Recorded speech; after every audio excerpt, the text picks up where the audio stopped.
Ye Wearie Wayfarer Hys Ballad, in 8 Fyttes, by Adam Lindsay Gordon Fytte I by Wood and Wold, a Preamble. ôBeneath the greenwood bough.ö Scott. Lightly the breath of the spring wind blows, though laden with faint perfume.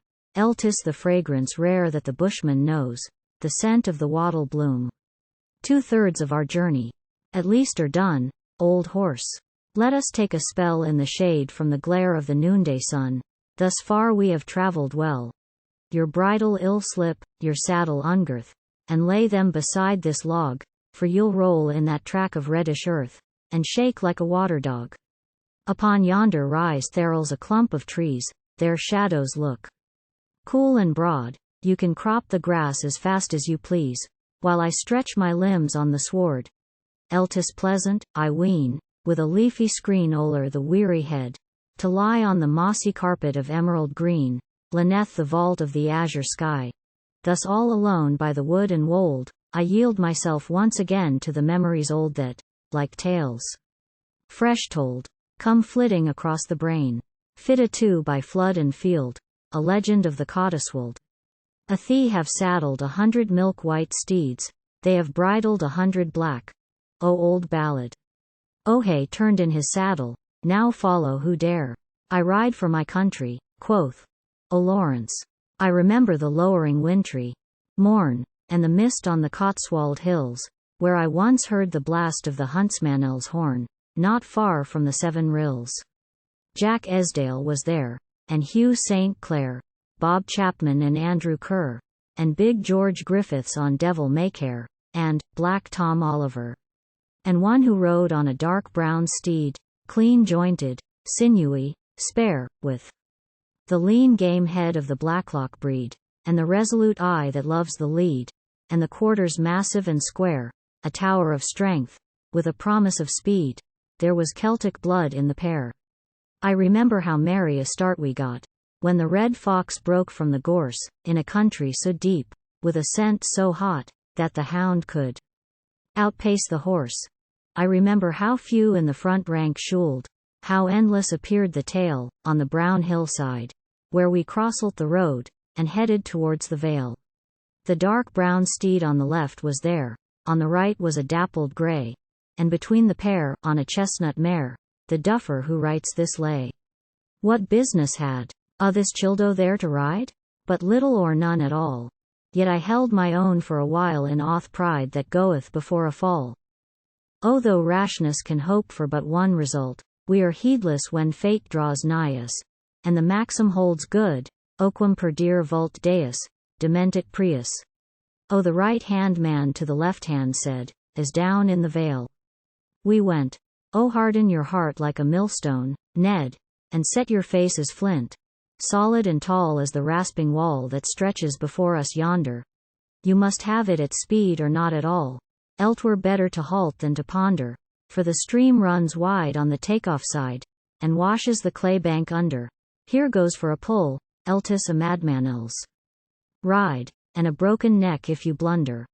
Oh, no word in reply his comrade spoke, nor wavered nor once looked round, but I saw him shorten his horsel stroke as we splash'd through the marshy ground. I remember the laugh that all the while on his quiet features played. So he rode to his death, with that careless smile, in the van of the ôLight. Brigadeo. So stricken by Russian grape, the cheer rang out, while he toppled back, from the shattered lungs as merry and clear as it did when it roused the pack. Let never a tear his memory stain. Give his ashes never a sigh. One of many who perished, not in vain, as a type of our chivalry. I remember one thrust he gave to his hat, and 2 to the flanks of the brown, and still as a statue of old he sat, and he shot to the front, hands down. I remember the snort and the stag-like bound of the steed's 6 lengths to the fore, and the laugh of the rider while, landing sound, he turned in his saddle and glanced around. I remember, but little more, save a bird's eye gleam of the dashing stream, a jarring thud on the wall, a shock in the blank of a nightmare's dream. I was down with a stunning fall. Fytte III zu der edlen Jagd, a treatise on trees, vine tree versus saddle tree. Oh now, welcome, welcome, masters mine. Thrice welcome to the noble chase, nor earthly sport, nor sport divine, can take such honorable place. O Ballad of the Wild Huntsman. Free translation. I remember some words my father said, when I was an urchin vain. God rest his soul, in his narrow bed these 10 long years he hath lain. When I think one drop of the blood he bore this faint heart surely must hold. It may be my fancy and nothing more, but the faint heart seemeth bold. He said that as from the blood of grape, or from juice distilled from the grain, false vigor, soon to evaporate, is lent to nerve and brain. So the coward will dare on the gallant horse what he never would dare alone, because he exults in a borrowed force, and a hardihood not his own. And it may be so, yet this difference lies elltwixt the vine and the saddle tree. The spurious courage that drink supplies sets our baser passions free, but the stimulant which the horseman feels when he gallops fast and straight, to his better nature most appeals, and charity conquers hate. As the kindly sunshine thaws the snow, Ellen malice and spite will yield. We could almost welcome our mortal foe in the saddle by flood and field, and chivalry dawns in the merry tale that Omerket Harborough writes, and the yarns of Onimrodo and Omartingalio seem legends of loyal knights. Now tell me for once, old horse of mine, grazing round me loose and free, does your ancient equine heart repine for a burst in such company, where auth powers that bough in the front rank ride, to hold your own with the throng, or to plunge at Ofa a Ballalsoside in the rapids of Dandenong? Dawn tread on my toes, you're no foolish weight, so I found to my cost, as under your carcass I lay, when you rose too late, yet I blame you not for the blunder. What, sulky old man, your under lip falls. You think I, too, ready to rail am at your kinship remote to that duffer at walls, the talkative roadster of Balaam. Fytte IV in utrumque peritus, a logical discussion. Othen hay for boot and horse, lad, and round the world away. Young blood will have its course, lad, and every dog his day. O.C. Kingsley. thereĺs, a formula which the West Country clowns once used, ere their blows fell thick, at the fairs on the Devon and Cornwall downs, in their bouts with the single stick. You may read a moral, not far amiss, if you care to moralize, in the crossing guard, where the ash plants kiss, to the words O God spare our ISO. No game was ever yet worth a rap for a rational man to play, into which no accident, no mishap, could possibly find its way. If you hold the willow, a shooter from Iĺls may transform you into a hopper, and the football meadow is rife with spills, if you feel disposed for a cropper. In a rattling gallop with hound and horse you may chance to reverse the medal on the sward, with the saddle your loins across, and your hunter's loins on the saddle. In the stubbles you'll find it hard to frame a remonstrance firm, yet civil, when oft as o'er mutual friendo takes aim. Long odds may be laid on the rising game, and against your gaiter's level. There's danger even where fish are caught, to those who a wedding fear. For wattle's worth having must I be bought, and sportels like life and lifels like sport. Oit ain all skittles and beer. Oh, the honey bag lies close to the sting, the rose is fenced by the thorn. Shall we leave to others their gathering, and turn from clustering fruits that cling to the garden wall in scorn? Albeit those purple grapes hang high, like the fox in the ancient tale, let us pause and try, ere we pass them by, though we, like the fox, may fail. All hurry is worse than useless. Think on the adage, ôLTis pace that kill so. Shun bad tobacco, avoid strong drink, abstain from Holloway's pills, wear woolen socks, they the best you'll find, beware how you leave off flannel. And whatever you do, don't change your mind when once you have picked your panel. With a bank of cloud in the south-southeast, stand ready to shorten sail. Fight shy of a corporation feast. Don't trust to a martingale. Keep your powder dry, and shut one eye, not both, when you touch your trigger. Don't stop with your head too frequently. This advice ain't meant for a nigger. Look before you leap, if you like, but if you mean leaping, don't look long. or the weakest place will soon grow stiff, and the strongest doubly strong. As far as you can, to every man, let your aid be freely given, and hit out straight, ĺTis your shortest plan, when against the ropes you're driven. Mere pluck, though not in the least sublime, is wiser than blank dismay, since no sparrow can fall before its tomato, and wellra valued higher than they. So hope for the best and leave the rest in charge of a stronger hand, like the honest boers in the far-off west, with the formula terse and grand. They were men for the most part rough and rude, dull and illiterate, but they nursed no quarrel, they cherished no feud, they were strangers to spite and hate. In a kindly spirit they took their stand, that brothers and sons might learn how a man should uphold the sports of his land, and strike his best with a strong right hand, and take his strokes in return. ôTwas a barbarous practice, the Quaker cries. ôTis a thing of the past. Thank heaven, keep your thanks till the combative instinct dies with the taint of the olden leaven. Yes, the times are changed, for better or worse. The prayer that no harm befall has given its place to a drunken curse, and the manly game to a brawl. Our burdens are heavy, our nature's weak, some pastime devoid of harm may we look for? O Puritan elder, speak. O Oya, friend, peradventure thou mayest seek recreation singing a psalm. Oh, if I did, your visage so grim and stern would relax in a ghastly smile, for of music I never one note could learn, and my feeble minstrelsy would turn your chant to discord vile. Thal the Philistinal's mail could not avail, nor the spear like a weaver's beam.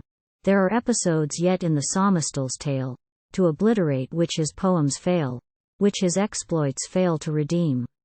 Can the Hittite's wrongs forgotten be? Does he warble O non nobis domineo, with his monarch in blissful concert, free from all malice to flesh? Inherent.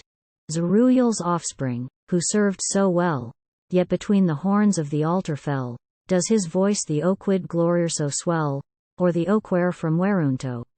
It may well be thus where David sings, and Uriah joins in the chorus, but while earth to earthy matter clings, neither you nor the bravest of Judah's kings as a pattern can stand. Before us, Fytte v lex talionis, a moral discourse. Owned if thereĺs blood upon his hand, ĺTis but the blood of deer. O.W. Scott. To beasts of the field, and fowls of the air, and fish of the sea alike, Manel's hand is ever slow to spare, and ever ready to strike, with a license to kill, and to work our will, in season by land or by water. To our heart's content we may take our fill of the joys we derive from slaughter. And few, I reckon, our rights gainsay in this world of rapine and wrong, where the weak and the timid seem lawful prey for the resolute and the strong. Fins, furs, and feathers, they are and were for our use and pleasure created. We can shoot, and hunt, and angle, and snare, unquestioned, if not unsated. I have neither the will nor the right to blame, yet to many, though not to all, the sweets of destruction are somewhat tame when no personal risks befall. Our victims suffer but little, we trust, mere guess-work and blank enigma. If they suffer at all, our field sports must of cruelty bear the stigma. Shall we, hard-hearted to their fates, thus soft-hearted shrink from our own, when the measure we meet is meted to us, when we reap as well've always sown?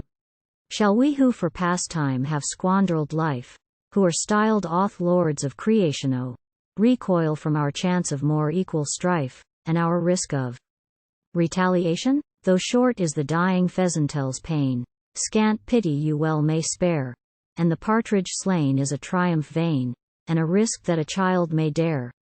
You feel, when you lower the smoking gun, some ruth for yon slaughtered hare, and hit or miss, in your selfish fun the widgeon has little share. But you'll've no remorseful qualms, or pangs when you kneel by the grizzle's lair, on that conical bullet your sole chance hangs. ĺTis the weak onell's advantage fair, and the shaggy giantell's terrific fangs are ready to crush and tear. Should you miss, one vision of home and friends, 5 words of unfinished prayer, 3 savage knife stabs, so your sport ends in the worrying grapple that chokes and rends. rare sport, at least, for the bear.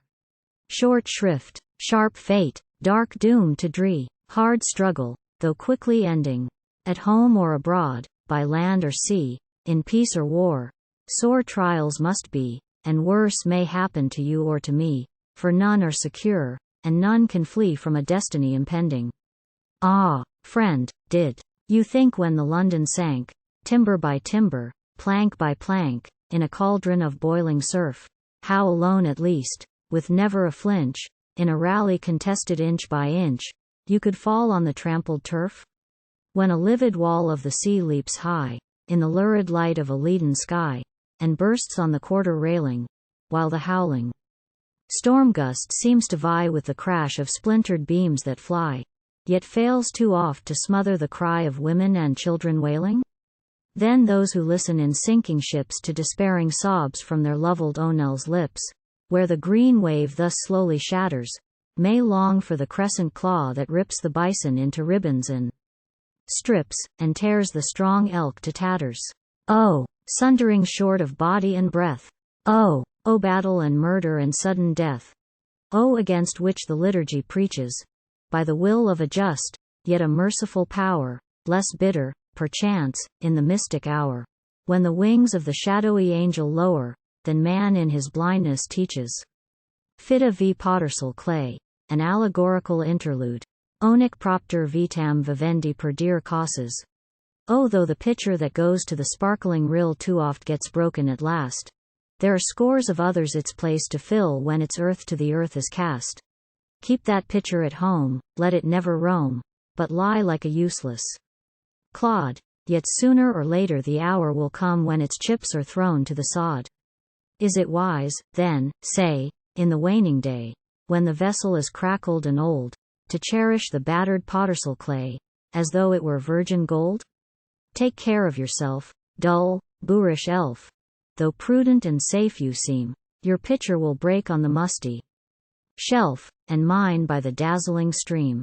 Fytte 7 Cetopede Preterit ÂTis, a philosophical dissertation. ôGillionel's dead. God rest her bier, how I loved her many years syne. Marinel's married, but I sit here, alive and merry at 60 year, dipping my nose in Gascoigne wine. O Womble's song, Thackeray. A mellower light doth Saul afford, his meridian glare has passed, and the trees on the broad and sloping sward their lengthening shadows cast. O time flies. Oh, the current will be no joke, if swollen by recent rain, to cross in the dark, so Ill have a smoke, and then Ill be off again. Wattle's up, old horse? Your ears you prick, and your eager eyeballs glisten. ЛTIS the wild doggerel's note in the tea tree thick, by the river, to which you listen. With head erect and tail flung out, for a gallop you seem to beg, but I feel the qualm of a chilling doubt, as I glance at your favourite leg. Let the dingo rest, ЛTIS all for the best. In this world there's room enough for him and you and me and the rest, and the country is awful rough. We've had our gallop in days of yore, now down the hill we must run, yet at times we long for one gallop more, although it were only one. Did our spirits quail at a new four-rail? Could a ôWO double bank us, ere nerve and sinew began to fail in the consulship of Plancus? When our blood ran rapidly, and when our bones were pliant and limber, could we stand a merry cross-counter then, a slogging fall over timber? Arcades ambo, duffers both, in our best of days, alas! I tell the truth, though to tell it loath. ЛTIS time we were gone to grass. The young leaves shoot, the Sarah leaves fall, and the old gives way to the new, while the preacher cries, ĺTis vanity all, and vexation of spirit, too. Oh, now over my head the vapors curl from the bowl of the soothing clay, in the misty forms that eddy and whirl my thoughts are flitting away. Yes, the preacher's right, ЛTIS vanity all, but the sweeping rebuke he showers on vanities all may heaviest fall on vanities worse than ours. We have no wish to exaggerate the worth of the sports we prize. Some toil for their church, and some for their state, and some for their merchandise. Some traffic and trade in the city's mart, some travel by land and sea, Some follow science, some cleave to art, and some to scandal and tea, and some for their country and their queen would fight, if the chance they had, good sooth, else were a sorry world, I ween, if we all went galloping mad. Yet if once we efface the joys of the chase from the land, and outroot the stud, good-bye to the Anglo-Saxon race. Farewell to the Norman blood. Where the burn runs down to the uplands brown, from the heights of the snow-clad range, what anodyne drawn from the stifling town can be reckoned a fair exchange for the stockrel's stride, on the mountainside, in the bracing northern weather, to the slopes where couch, in their antlered pride, the deer on the perfumed heather? Oh, the vigor with which the air is rife, the spirit of joyous motion, the fever, the fullness of animal life, can be drained from no earthly potion. The lungs with the living gas grow light, and the limbs feel the strength of 10, while the chest expands with its maddling might, Gödel's glorious oxygen. Thus the measured stroke, on elastic sward, of the steed 3 parts extended, hard held, the breath of his nostrils. Broad, with the golden ether blended.